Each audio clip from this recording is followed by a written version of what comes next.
아멘. 감사합니다. 오늘 여러분과 같이 나누고 싶은 말씀의 제목은 바른 가치를 세우기 위한 4가지 제안이라는 것입니다. 쉽게 말하면 여러분에게 귀한 그리스도인으로서 가져야 될 가치가 어떤 것인지 4가지 정도를 제안해 보고 싶다라는 말입니다. 어떤 교회가 부흥하고 있었습니다. 부흥하는데 부흥하다 보니까 교회를 좀 리노베이션을 하고 싶어서 교회에 카펫을 깔기로 작정을 했답니다. 교회에서 카펫을 깔기로 작정하다가 어떤 카펫을 까는가를 의논하는 과정에서 교회가 다툼이 일어났습니다. 한쪽 편 사람들은 교회 카펫을 빨간색으로 깔자라는 것이었습니다. 이유인즉 예수 그리스도의 보혈을 상징해서 카펫을 빨간색으로 깔자. 그리고 또 듣도 보도 못한 이야기지만 성령님은 빨간색이니까 빨간색으로 깔자, 이렇게 주장을 했답니다. 반대편 어떤 분은 빨간색이 뭐냐, 중국인 가게도 아니고 그냥 우리 초록색으로 깔자. 이유는 뭐냐, 초록하면은 늘 그 푸르른 초장 같은 그런 느낌이 들고, 또 푸른색 하면은 희망이 있고 소망이 있으니까 초록색으로 깔자, 이렇게 다툼을 했습니다. 그래서 어떤 결과가 났을까요? 교회가 둘로 갈라졌습니다. 그래서 빨간색 카펫을 깔자는 사람들은 나가서 빨간색 카펫을 깐 주보혈 교회를 세웠고, 초록색 카펫을 깔자고 한 사람들은 나가가지고 늘 푸른 교회를 만들었다, 이런 이야기가 있습니다. 만두장사가 제일 싫어하는 말이 속 터진다라는 말인 것 같은데, 이런 말 듣다 보면 속이 좀 터집니다. 싸워야 될 것을 가지고 싸우는 게 아니고 아주 사소한 걸로 싸우는 것. 가끔 우리의 다툼의 내용들을 보면 그렇게 가치 있는 것을 가지고 다투는 것이 아니라 사실은 조금만 양보하면 될 아주 사소한 것으로 다투고 있는 것을 보게 됩니다. 무엇 때문에 그렇습니까? 아직 가치가 무엇인지 알지 못하기 때문입니다. 교회 안에 다툼과 분쟁들이 여러 가지 이유들이 있지만, 교회의 다툼과 분쟁들을 가만히 보면 교회의 다툼의 이유들과 분쟁의 이유들이 어떤 것에 가치를 두었냐라는 것이 흔들렸기 때문에 교회의 다툼과 분쟁이 일어나는 것을 보게 됩니다. 귀한 것이 뭔지, 가치가 어떤 것인지를 바르게 한다면 그렇게 다툴 일은 별거 아닌 것 같습니다. 사람들은 돈이 귀하다고 합니다. 그래서 돈의 가치를 둡니다. 어떤 사람들은 명예가 중요하다고 생각합니다. 그래서 명예의 가치를 둡니다. 어떤 사람들은 외모의 가치를 둡니다. 그래서 외모의 가치를 두고 살아가고, 외적인 것으로 보여지는 것의 가치를 두고 살아갑니다. 사람은 무엇의 가치를 두고 있느냐에 따라서 삶의 방향이 바뀌게 되어 있습니다. 그래서 저는 여러분들이 그리스도인이라면 그리스도인으로서 바른 가치관을 가지고 살았으면 좋겠다 하는 바람이 있습니다. 어떤 사람들은 돈의 가치를 두는 사람들이 많이 있습니다. 제가 이 말씀을 전하다가 준비를 하면서 인터넷에 이렇게 조사를 해보았더니 참 감사한 것은 사람은 무엇의 가치를 두고 살아가는가 라는 것에 대한 질문에 한국 사람들이 답을 했는데, 첫째는 건강이었다라는 것이었어요. 그나마 다행입니다. 그런데 둘째가 돈이었습니다. 자그마치 돈의 가치를 두고 사는 사람들이 86%였다라는 것이죠. 10명 중에 9명은 돈의 가치관을 두고 돈에 따라서 살아간다라는 이야기입니다. 그래서 어떤 사람은 돈 때문에 행복하고 돈 때문에 불행합니다. 돈 많이 번 사람들은, 돈이 많은 사람들은 잘 사는 사람이라고 이름 붙여주고 있고, 돈이 없는 사람들은 못 사는 사람이라고 이름을 붙여주고 있습니다. 잘 살고 못 살고의 기준이 돈에 있다라는 것은 그 사람의 가치가 돈으로 평가되고 있다라는 절대적인 모습이 아닐 수가 없습니다. 여러분은 잘 살고 못 살고의 기준이 어디 있습니까? 돈입니까? 우리 소망교회 성도님들은 전혀 아니리라고 믿어 의심치 않습니다. 그렇지만 우리가 돈을 무시할 수 없는 것도 있는 것 같아요. 마태복음 6장 24절에 보면 이런 말씀이 있습니다. 너희가 하나님과 재물을 겸하여 섬기지 못하느니라. 어느 날 제가 이 말씀을 묵상하다가 정말 깜짝 놀랐어요. 너희가 하나님과 재물을 겸하여 섬기지 못하느니라. 하나님에게 견줄 만한 것이 뭐죠? 돈이더라는 거예요. 하나님과 비교해 볼 만한 것이 돈이라는 것이죠.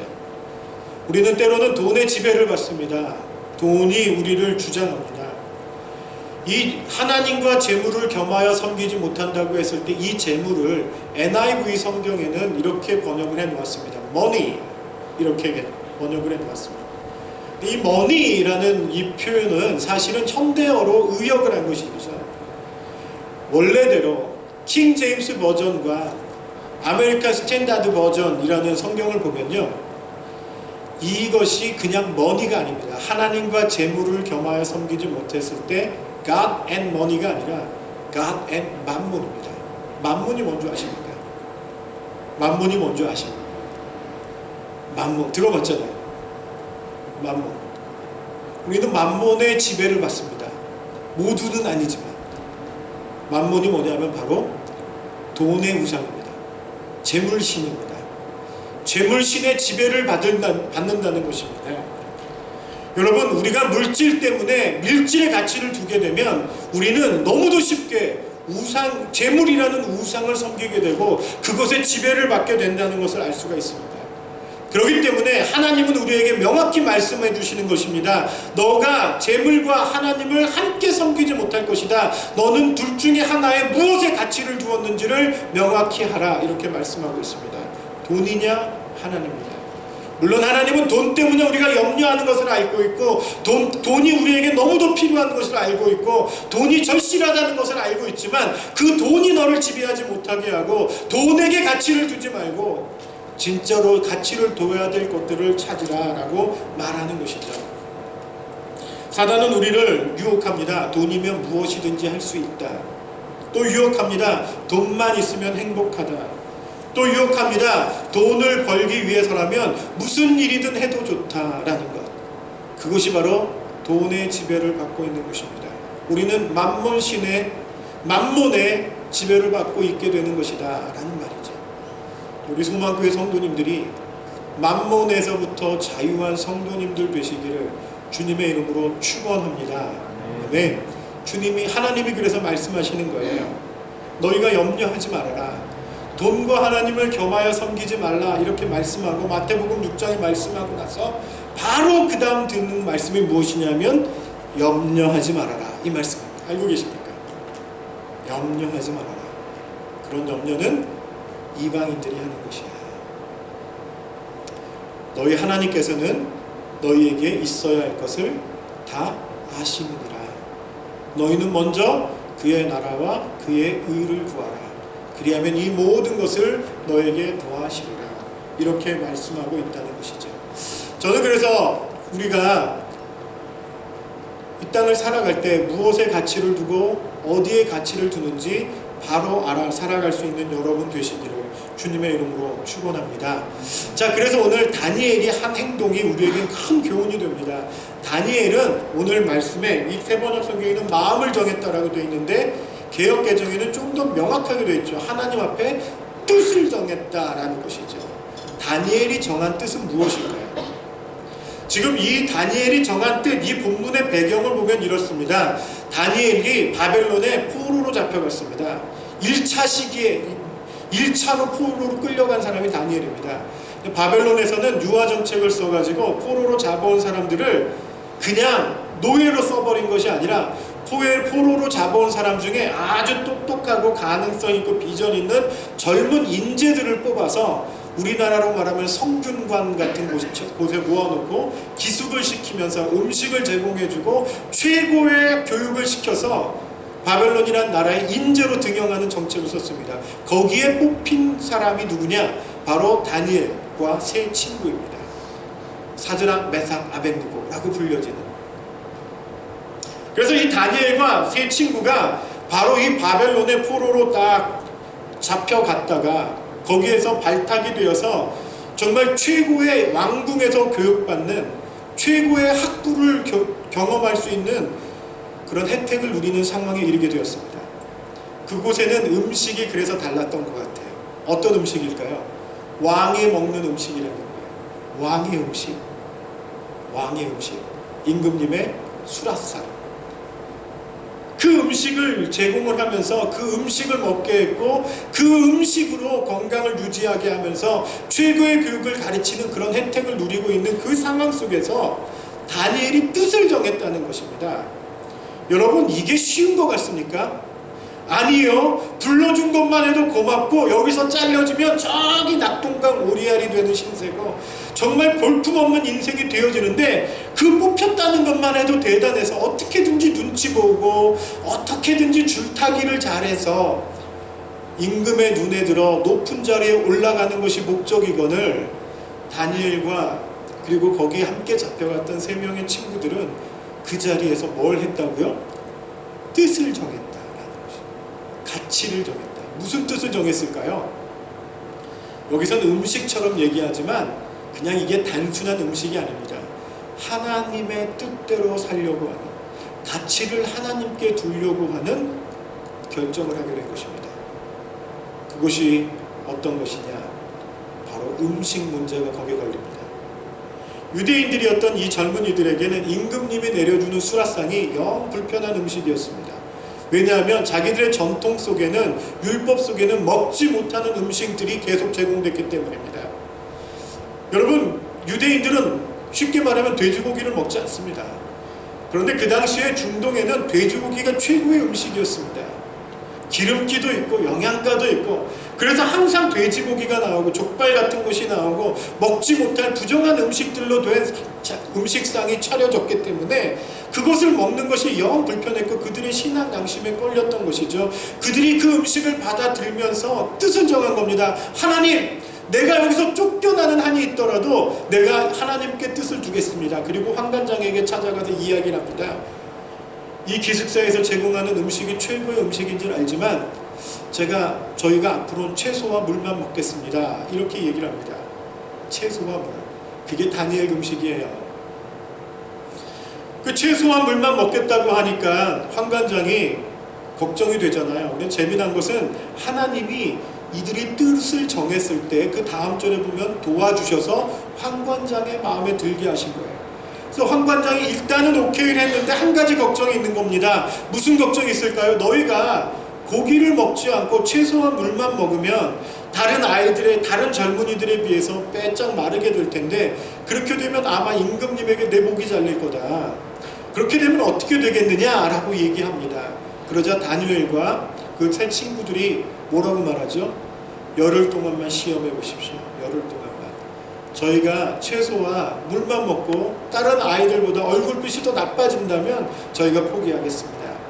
그러나 더 좋아진다면 저희가 채소와 물만 먹게 해주십시오 라고 말을 합니다. 여러분, 요즘은 건강하기 위해서 뭘 먹어야 되죠? 네. 저는 채소만 먹으면 못 살 것 같은데 채소 먹어야지 건강하다고 합니다. 그런데 제가 어렸을 때만 해도요, 건강하려면 뭘 먹어야 된다고 했죠? 고기 먹어요.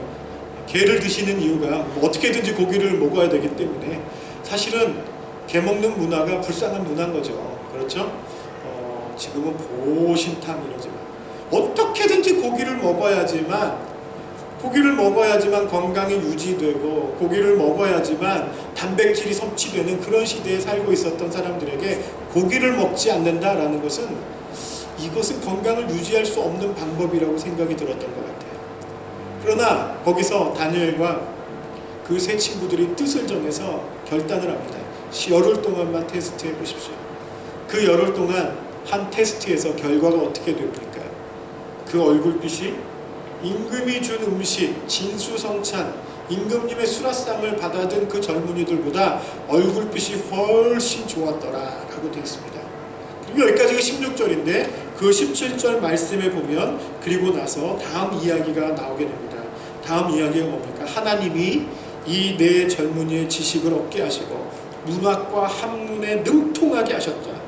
그 밖에도 다니엘에게는 환상과 온갖 꿈을 해석하는 능력까지 주셨다. 멋있지 않습니까? 나이 어린데 자기가 살아가는 뜻을 정했어요. 난 최소한 이렇게 살겠습니다. 하나님, 난 최소한 하나님 앞에 이런 그리스도인이 되겠습니다. 하나님, 나는 최소한 하나님 앞에 이런 신자가 되겠습니다. 젊은 나이에 그 뜻을 딱 정했더니 그때부터 하나님이 뭘 했다고요? 축복을 해주시기 시작합니다. 문학과 학문에 뛰어났다는 거예요. 그 임금학교에서 왕이 다스리는 그 놀라운 인재들이 모인 학교에서 문학과 학문에 뛰어나게 하고 거기에다 꿈과 예언을 해석하는 능력까지 도와줘서 결국엔 이 다니엘과 그의 친구들은 수많은 시기와 질투를 무릅쓰고 승승장구하게 되고 바벨론이라는 나라가 무너지고 그 다음 페르시아라는 나라가 왔는데도 거기서도 총리에 직을하게 되는 놀라운 일들을 경험하게 됩니다. 하나님이 붙잡아 주셨기 때문입니다. 무엇이 그것을 가능하게 했을까요? 그들은 일찌감치 뜻을 정했기 때문입니다. 내가 어떻게 살 것인가? 내가 어떻게 살 것인가? 내가 돈 벌고 살아야지. 내가 재미있게 살아야지. 이게 아니라 어떻게 사는 것이 중요한 것인지를 어린 나이에도 뜻을 정했더니 하나님이 그걸 도와주셨다는 거예요. 여러분에게 묻고 싶은 겁니다. 여러분 무슨 뜻이 있습니까? 최소한 나는 그리스도인으로서 이렇게 살겠다. 그게 있습니까? 나는 하나님 앞에 난 이런 모습으로 살고 싶습니다. 눈물 흘리며 기도하는 내용들이 있습니까? 하나님, 내 삶에는 기준이 있습니다. 최소한 이것에서 물러서진 않겠습니다. 설사 내가 쪽박을 차는 한이 있더라도, 설사 내가 하는 일에 있어서 이 일 때문에 물러서는 일이 있다 할지라도 하나님, 내가 하나님 앞에 기준을 세워놓고 난 이런 그리스도인으로 살겠습니다 라고 말할 수 있는 기준이 있냐라는 것이죠. 어떤 가치를 가지고, 어떤 기준을 가지고 여러분은 살고 계십니까? 오늘 그래서 거기에 4가지를 제안해 드리고 싶은 겁니다. 첫째, 내면의 가치를 가지십시오. 오늘 다니엘이 가는 것은 외면의 가치가 아니었습니다. 화려한 임금과 그리고 화려한 임금의 신하가 되는 것과 임금들이 화려한 그 높은 신하들이 입는 자색 옷을 입는 것이 목적이 아니고, 외적으로 어떤 집을 사는 것이 아니고, 외적으로 어떤 신분에 이르는 것이 아닌 내 안에 어떤 그리스도인이 될 것인지 내면의 가치를 가질 수 있는 그리스도인들이 되었다라는 것이죠. 어린 나이에, 젊은 나이에 하나님이 그걸 보시고 축복하지 않을 수 없었다는 것이죠. 여러분은 어떻습니까? 저는 어떻습니까? 여러분은 내면의 가치가 귀하십니까? 외면의 가치가 귀하십니까? 이 땅은 자꾸 우리를 유혹합니다. 외면의 가치가 아름다워 보이도록, 외면의 가치가 밸류가 있어 보이도록, 큰 집과 좋은 차와 그리고 겉보기에 그럴싸해 보이는 것들이 그것이 밸류 있는 삶인 것처럼 우리를 꾸며가고 있습니다. 그러나 그것은 어디까지나 유혹이고 사단의 시험입니다. 여러분, 진짜 가치 있는 것은 무엇일까요? 여러분 마음에 어떤 것을 누리고 살아가는가? 여러분 마음에 하나님이 어떤 존재인가? 하나님의 가치를 가지고 살아갈 때 때로는 내가 가난해질 수 있고 때로는 내가 부유해질 수 있지만 그 어떤 상황에서도 자족할 수 있는 비결을 배우는 사도 바울의 고백이 나오는 것입니다. 내가 빈곤에 처할 줄도 알고 풍부에 처할 줄도 알아. 어떠한 상황에든지 일체의 비결을 배웠노라. 그리고 나서 한 사도 바울의 고백이 뭐죠? 내게 능력 주시는 자 안에서 모든 것을 할 수 있느니라. 내게 능력 주시는 자 안에서 모든 것을 할 수 있느니라. 내 안에 계신 그분이 있다면 여러분 안에 그분이 있기를 원합니다. 금년에는 눈을 2줄을 만들어 볼까 이런 거 말고, 여기를 좀 깎아 볼까 이런 거 말고, 어떤 핸드백을 들어볼까 이런 거 말고, 이번에는 금년에는 어떤 집을 사볼까 이런 거 말고, 여러분 안에 있는 내면의 가치, 여러분 안에 있는 내면의 밸류, 그런 아름다움이 여러분에게 있기를 원합니다. 우리는 다 알잖아요. 얼굴이 예뻐야만 여자냐, 마음이 예뻐야지 여자지. 그런데 왜 얼굴 그렇게 가지고. 여러분, 우리는 모르는 사람이 없잖아요. 마음이 예뻐야지, 마음이 아름다워야지. 하나님 앞에 여러분이 마음이 하나님께 가 있는 성도 되길 원합니다. 내 내면이 하나님 당신으로 가득 차길 원합니다. 내 안이 하나님의 영으로 가득 차길 원합니다. 돈으로 인해서 내가 흔들리지 않기 원합니다. 눈에 보이는 것으로 인해서 흔들리지 않기 원합니다. 여러분, 이런 그리스도인 되기를 주님의 이름으로 축원합니다. 두 번째, 정직의 가치를 세우십시오. 다니엘은 어떤 사람이어서 정직했습니다.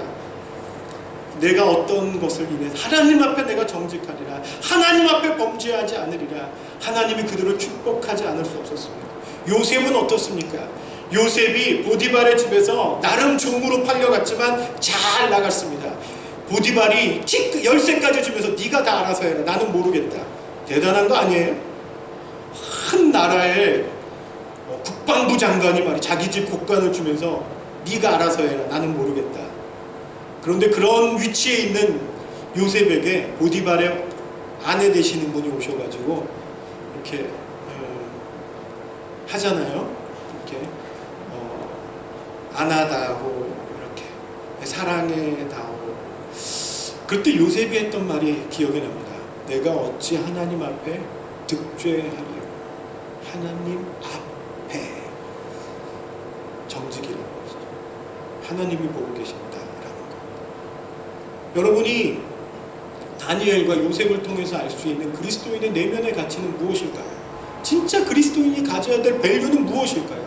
그것은 정직입니다. 알고 있습니다. 저 자체도 목사이지만 정직하게 산다는 것이 얼마나 힘든지 알고 있습니다. 그러나 최소한 여러분의 삶의 밸류는 정직에 있어야 하는 것 아닐까요? 정직하게 살려고 하는 것. 저는 지금부터 11년 전인가요? 멜보르에서 안식년을 받을 때, 멜보르에서 안식년을 받았는데 영어가 너무 안 돼가지고 테이프라는 곳에 가서 공부를 했어요.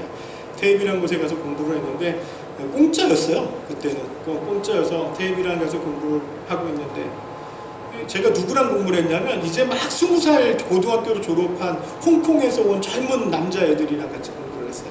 아유, 그놈들은 영어도 얼마나 잘하는지 막 설레설레 영어를 하는데 쓰지는 잘 못하더라고요. 그런데 같이 막 공부를 하는데 하루는 선생님이 이렇게 디스커션하는 퀘스천을 했어요. 공중전화 박스에 지갑이 딱 놓여있다. 어떻게 할 거냐?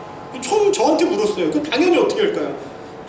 그 지갑을 열어서 거기 있는 아이디를 보고 주의 있게 찾아주든지 아니면 경찰서에 갖다 준다. 이렇게 했더니 옆에 앉아있던 젊은 홍콩 아이들이 저를 딱 보면서 20살짜리나 된 애들이 liar 이러는 거예요. what? 그랬더니 you're liar 막 이러는 거예요. 그래서 넌 어떻게 할 건데? 그랬더니 돈을 빼고 그 자리에 놔두고 간다. 이것이었어요. 그래도 지갑치 안 가져가는 게 나름 난 거예요. 그거 너무 충격을 받았어요. 너희는 그러냐? 그게 진실한 거야. 이렇게 말을 하더라고요. 그럼 나는? 그랬더니 너는 라이어야. 그렇게 할 사람이 없어. 이러더라고요. 그래서 선생님한테 나는 진짜로 그렇게 할 거다 라고 얘기를 했어요. 그랬더니 선생님이 Are you Christian? 이렇게 묻더라고요. 충격이었어요. Yes, I'm Christian. 이렇게 대답했어요. 그랬더니 홍콩에 있는 애들이 너가 크리스찬이라서 그런 거야 라는 거예요. 여기서 뭘 깨닫는 게 있습니다. 그게 뭔지 아십니까? 이 땅에 크리스찬이 아닌 사람들도 크리스찬은 어떤 삶을 살아야 되는지 알고 있더라는 것이죠. 그게 무엇입니까? 정직이라는 것이죠. 그 말은 우리가 부정직하면 내 선에서 끝나는 것이 아니라 하나님의 영광이 가려질 수도 있다라는 말입니다.